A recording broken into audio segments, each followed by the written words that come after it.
কিছু কিছু জায়গায় আছে মানুষে বলে যে বান্দা তো শিরিক করছে। বান্দা কিভাবে শিরিক করছে? বুখারী শরীফের বাবু তাওয়াজ্জুর মধ্যে আসছে, বান্দা যখন আল্লাহর বন্দেগী করতে পারে, ওয়াসাব্বিহু বুকরাতাও ওয়া আসীলা, সকাল সন্ধ্যা যখন মেডিটেশন করে, মুরাকাবা করে, তখন আল্লাহ ওই বান্দার কুদরতি হাত হয়ে যায়।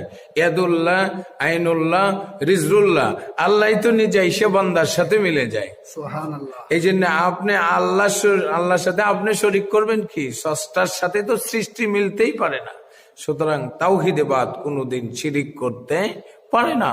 সুতরাং আপনি যখন আল্লাহর বন্দেগী করবেন, আল্লাহর কথা শুনবেন, তখন আপনি দামি হয়ে যাবেন। কারণ আল্লাহ তখন আরশে থাকে না, আল্লাহ বান্দার কালবে চলে আসে। সুবহানাল্লাহ। মান্না গুঞ্জম দর জমিন ও আসমা লেকি গুঞ্জম দর কুলুবে মোমেনা, মোমেন বান্দার কালবে আল্লাহ অবস্থান করেন।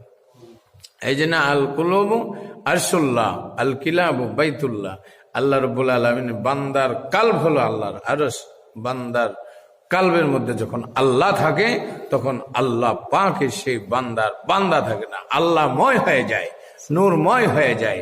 এই জন্য আল্লাহর দুই অবস্থা বান্দার সেজদা গ্রহণ করে, একটা হলো কাবার মাধ্যমে, আর একটা হলো আদম কাবার মাধ্যমে। দুইটা চিনে যখন বন্দেগী করবেন, তখন আপনার বন্দেগী অ্যাকসেপ্ট হয়ে যাবে। আল্লাহ যেন আমাদেরকে ইসলাম ভাবে মুখলেস ইবাদত বন্দেগী করার তৌফিক দান করেন।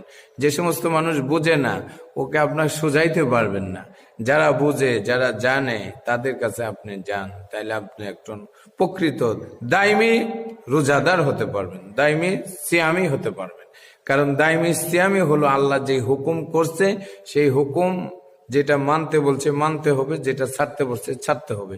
এটা হলো দাইমি সিয়াম, দাইমি রোজা।